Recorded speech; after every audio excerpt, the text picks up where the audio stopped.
Baik para pemirsa CTV yang Allah muliakan, kembali lagi kita di Ustaz Menjawab, dan kita sedang membahas tema yaitu membangun mental pemenang. Membangun mental pemenang. Tadi kita sudah sebutkan beberapa penjelasan Allah Subhanahu Wa Taala berkaitan mengenai Nabi Musa alaihissalam memberikan motivasi kepada kaum beliau Bani Israel untuk melawan penindasan Firaun. Dan itu dimulai dari sebuah mental pemenang, yaitu dengan ucapan Nabi Musa alaihissalam kepada mereka, ista'inu billahi wasbiru, mintalah tolong kepada Allah dan bersabarlah. Jadi Nabi Musa alaihissalam di sini mengajarkan bahwa dalam kondisi mereka yang seperti itu, kondisi mereka yang dalam penindasan Firaun, mereka jangan melupakan Allah. Teruslah minta tolong pada Allah dan bersabar, jangan sampai tergesa-gesa. Bahwa untuk melawan penindasan Firaun itu tidak bisa dilakukan dalam waktu yang singkat, melalui proses yang panjang, dan itu butuh kesabaran. Begitu juga dengan Nabi kita Muhammad SAW, ketika sebagian sahabat-sahabat beliau sudah ditindas, ada yang beberapa di antaranya dibunuh. Apa kata Nabi SAW kepada mereka? Nabi memberikan motivasi kepada mereka bahwa sesungguhnya dahulu kaum muslimin, pengikut para nabi-nabi, mereka juga mendapatkan penyiksaan, penindasan seperti kalian. Bahkan penyiksaan dan penindasan mereka itu lebih keras, lebih dahsyat, lebih hebat daripada penyiksaan dan penindasan kalian. Tetapi mereka kuat memegang Islam. Kemudian Nabi kita Muhammad SAW juga memberikan motivasi kepada mereka bahwa kelak ketika Islam ini memimpin dunia, maka akan ada keamanan di mana-mana. Sebagaimana tadi penjelasan beliau kepada seorang sahabat beliau yang bernama Khabbab bin Arat. Para pemirsa CTV Allah muliakan, satu hari Nabi kita Muhammad SAW menemukan ada seorang sahabat beliau sedang berada di masjid. Padahal sedang tidak dalam keadaan mengerjakan salat, ya. Belum tibanya waktu salat. Tetapi sahabat ini yang bernama Abu Umamah sudah ada di masjid pada saat itu. Ketika sahabat-sahabat yang lain bekerja, sahabat Nabi yang satu ini malah berada di masjid. Lalu Nabi kita Muhammad SAW bertanya, wahai Abu Umamah, saya melihat engkau di masjid, sedangkan sahabat-sahabat yang lain bekerja keras di luar. Ada apa rupanya? Lalu Abu Umamah menjelaskan bahwa, wahai Rasulullah, saya ini memiliki banyak hutang, wahai Rasulullah. Saya malu bertemu dengan orang-orang. Maka Nabi SAW menjelaskan, maukah kamu saya ajarkan satu doa? Jika engkau rajin membaca doa ini, Allah akan memberikan semangat kepadamu untuk bekerja sehingga kamu dapat melunasi hutang-hutangmu. Apa itu doa, wahai Rasulullah? Saya mau, wahai Rasulullah. Maka Rasulullah menjelaskan, bacalah ini. Allahumma inni a'udzubika minal ajzi wal kasal. Allahumma inni a'udzubika minal hammi wal hazan. Wa a'udzubika minal ajzi wal kasal. Wa a'udzubika minal jubni wal bukhli. Wa a'udzubika min khalabatid daini wa qahri rijal. Ya Allah, aku berlindung kepadamu dari bimbang dan sedih. Aku berlindung kepadamu dari lemah dan malas. Aku berlindung kepadamu dari sifat pengecut dan bakhil, kikir. Dan aku berlindung kepadamu dari dililit hutang dan dikuasai oleh orang lain. Jadi ketika Abu Umamah ini kemudian mempraktekkan doa yang Nabi ajarkan ini, maka beliau kemudian di waktu yang lain dilihat oleh Nabi sudah menjadi seorang yang periang, menjadi seorang yang gembira. Terlihat bahwa beliau ini sudah berhasil melunasi hutang-hutang beliau karena kerja keras yang beliau lakukan, hasil dari doa yang sering beliau baca yang diajarkan Nabi tadi. Allahumma inni a'udzubika minal hammi wal hazan. Ya Allah, aku berlindung kepadamu dari bimbang dan sedih. Wa a'udzubika minal ajzi wal kasal. Aku berlindung kepadamu dari lemah dan malas. Wa a'udzubika minal jubni wal bukhl. Aku berlindung kepadamu ya Allah dari sifat penakut, pengecut dan bakhil, kikir, tamak. Kemudian wa a'udzubika min khalabatid daini wa qahri rijal, dan aku berlindung kepadamu dari lilitan hutang dan diperdaya atau dikuasai oleh orang lain. Jadi Nabi kita Muhammad SAW telah berhasil membuat para sahabat beliau menjadi orang-orang yang memiliki mental pemenang. Dan ini adalah kebiasaan para nabi dan rasul. Mereka senantiasa memberikan basyir. Dalam sebagian ayat Al-Quran disebutkan ciri dari nabi itu adalah basyira wa nadhira wa da'iyan ilallahi bi'idnihi wa sirajan munira. Di antara ciri nabi itu adalah mereka itu memberikan kabar gembira, basyira wa nadhira, dan juga kabar peringatan. Wa da'iyan ilallahi bi'idnihi, dan juga mengajak kepada Allah dengan izin Allah, wa sirajan munira, dan menjadi lampu penerang. Jadi luar biasa para pemirsa ACTV Allah muliakan, sehingga kita lihat dari para pengikut Nabi dari zaman ke zaman, di segala tempat diutusnya para Nabi itu, maka para pengikut mereka itu menjadi pengikut yang memiliki mental pemenang.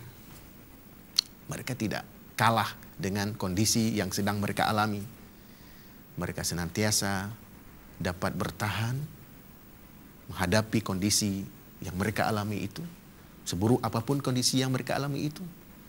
Karena para nabi senantiasa mengajarkan optimisme kepada mereka bahwa kelak kita akan terbebaskan dari kondisi seperti yang kita alami sekarang.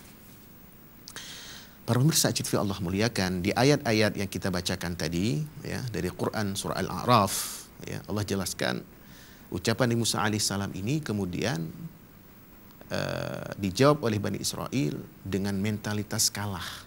Udzina min qabli an ta'tiyana wa min ba'di ma ji'tana. Wahai Musa, kami telah disiksa, dizalimi, ditindas sebelum engkau datang kepada kami dan setelah engkau datang kepada kami.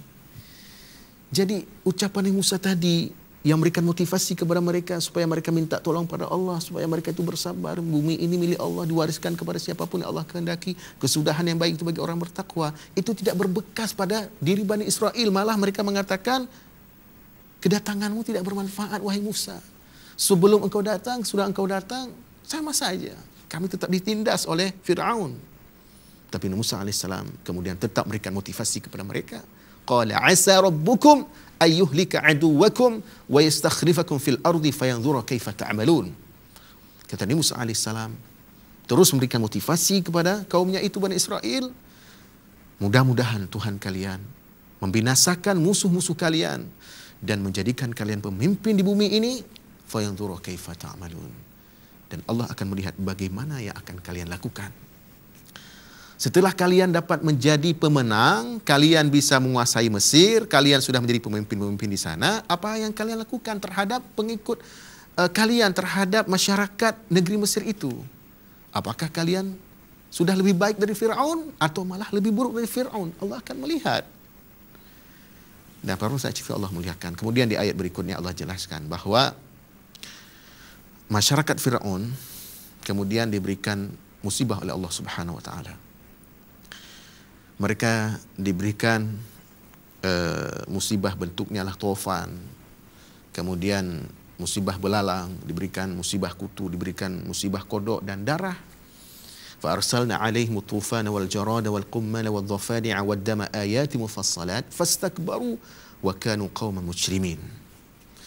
Jadi berikan musibah seperti itu ya, yang demikian lama disebutkan oleh Allah Subhanahu wa taala demikian beberapa tahun. Tetapi ternyata hal itu tidak membuat mereka itu berubah. Tidak membuat mereka itu beriman kepada Nabi Musa alaihissalam. Menerima dakwah yang diajarkan oleh Nabi Musa alaihissalam. Sampai akhirnya, terakhir adalah mereka ditenggelamkan di Laut Merah. Kita tahu sejarah itu, ya, bagaimana mereka kemudian mengejar Bani Israel yang ingin menyeberang ke daratan sebelah, dan ingin masuk ke sebuah negeri yang telah dijanjikan kepada mereka, itu Palestina.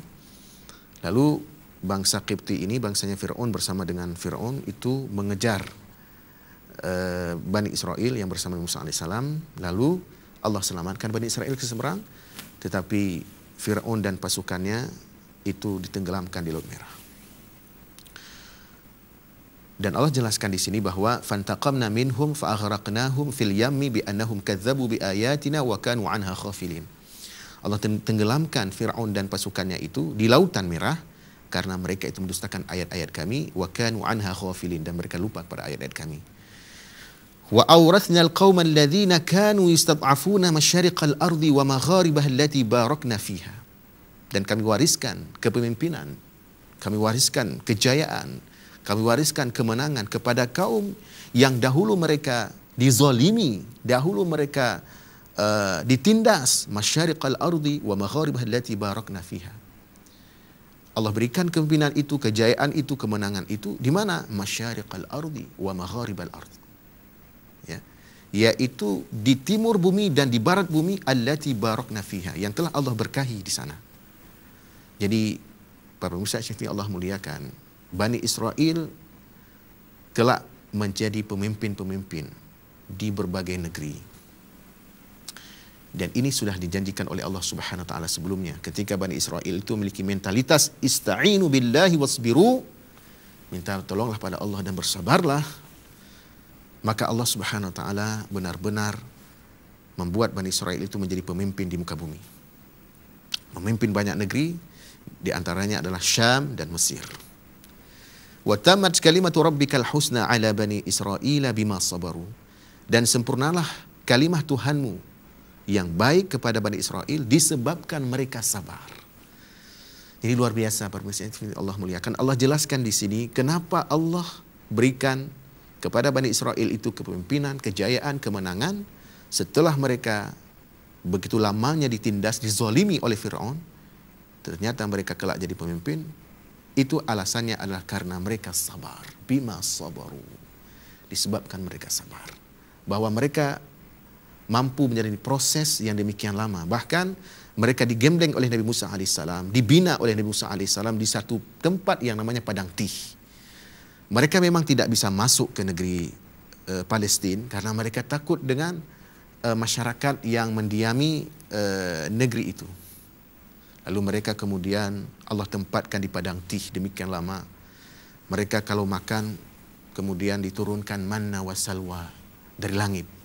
Sampai mereka bosan dengan manna wa salwa itu. Itu dijelaskan oleh Allah Subhanahu wa taala surah Al-Baqarah bagaimana mereka kemudian meminta kepada Allah agar melalui Musa alaihissalam, agar Musa meminta kepada Allah agar Allah tumbuhkan makanan dari bumi sebagaimana makanan yang mereka makan di Mesir dahulu. Karena mereka sudah terbiasa dengan makan manna wa salwa dari langit.